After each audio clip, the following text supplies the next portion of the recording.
We have a quote here from a U.S. military official tonight saying that an American air base in Iraq has now taken 2 rounds of rockets. We can't yet state whether there are any reported casualties. There are immediate questions about how this may or may not relate to the ongoing and escalating crisis with Iran, coming just days after President Trump authorized the deadly strike on Iranian General Soleimani. You're seeing file footage of him here. I can read as well from a reporter, and both of you, my guests here, obviously learning this breaking news as we are, but reporter Zeke Miller, quoting from an AP lead saying Iran State TV, consider the source, but Iran State TV says Tehran has launched some of these surface-to-air missiles in Iraq, where, of course, there are still U.S. troops stationed. Margaret, we also know that although the United States has been disclaiming any sudden changes there, I'm just getting some of this as we talk, although the United States has been disclaiming any sudden changes there, there was at least the initial vote by the Iraqi parliament to try to expel those U.S. troops. Margaret and Mike, obviously, stay with me. Our NBC analyst, former General Barry McCaffrey, I believe, joins us by phone. General, your reaction to this breaking news story, sir? Well, the bottom line is you have to know what kind of missiles are being fired at the airbase. They're under almost constant intermittent attack in both Iraq and Afghanistan. Fortunately, the U.S. has now deployed some high-technology anti-aircraft defenses that we borrowed from the U.S. Navy, and most of these, including mortar rounds, are actually destroyed before they hit the ground. You mentioned surface-to-air. I'm sure you meant surface-to-surface missiles. Now, if they're being fired out of Iran, that's a game changer, because then there'll be bigger warheads. Some of these missiles they fire, 107 millimeter, not too bad. The big ones, 122 millimeter and up, are really scary. So I'll listen up for technical evaluation, which will happen very quickly. They'll know what kind of missile it was. And if it's fired out of Iran, then we've got a game changer in progress. And appreciate your point there. That is indeed surface-to-surface missiles. So let me repeat that and thank the General for that point, surface-to-surface. Stay with me, General. Eamon Moyeldeen, who our viewers have come to rely on many of these stories, also joining by phone on the breaking story, which, again, is limited information at this point, but this report of the rocket attack there in Iraq, in a place that houses U.S. troops. Eamon, your view?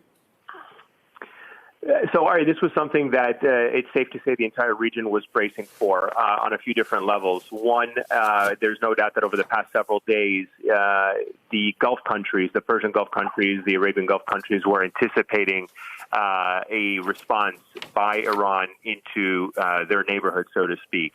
There were a few scenarios that were mapped out. The Saudi Deputy Defense Minister, Khalid bin Salman, the Crown Prince's younger brother, was in Washington, D.C. yesterday precisely for this type of scenario. He was meeting with members of the NSA. The White House had a brief meeting with President Trump one-on-one, I understand.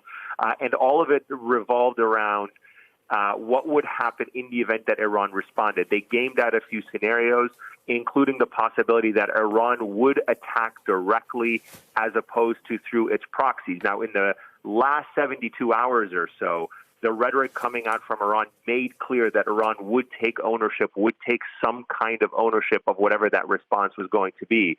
And that certainly is what we're seeing tonight, because we're getting confirmation not only from the official Iranian news agency, which is the state news agency, very closely aligned with the government. They're pretty much the mouthpiece of the government, but essentially that it was the Iranian government that launched these missiles into the northern airbase there in Iraq, an airbase that I believe President Trump visited last year on his surprise visit to the battle zone.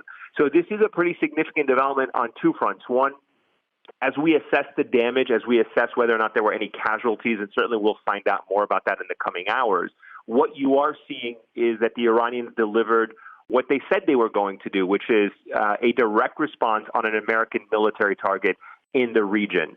They did not shy away from making that the goal of what they said. Now, interestingly, some Iran analysts I've just kind of been speaking to over the last few minutes have said the timing of this is also significant. It seems to have been coordinated or to have happened around the same time that General Soleimani was killed. And there is some speculation that the name of the operation may be actually named after him. So we'll wait and see as more information comes out.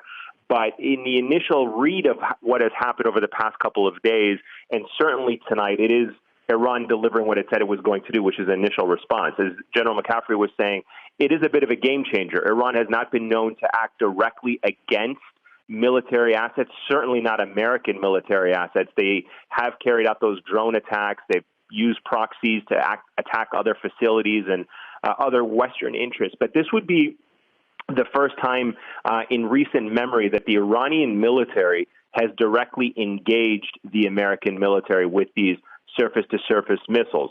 The region had been bracing for something like this. We know a lot of the Gulf countries that house American military bases, the United Arab Emirates, the Bahrain has the Naval Fifth Fleet, Qatar hosts Central Command, El Udeid Air Base.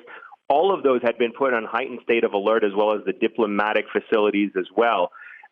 They had all been bracing for something like this, and the speculation was that it could have been any one of these targets. It's interesting to see that Iran has gone after a U.S. airbase or a U.S. facility inside Iraq. That is obviously where General Soleimani was killed, but it does once again put the Iraqi government directly in this fight between Iran and the United States. So we are entering definitely uncharted territory here with this direct military response from Iran on an American military facility in the Middle East. Ayman Mohyeldin reporting on this breaking news, these new reports of this rocket attack on the Iraqi base there, basically that houses U.S. troops. Ayman walking us through how unusual that is. Hey, I'm Ari Melber from MSNBC. You can see more of our videos right here, or better yet, subscribe to our YouTube channel below. You could have been anywhere in the world, but you're here with us, and we appreciate that.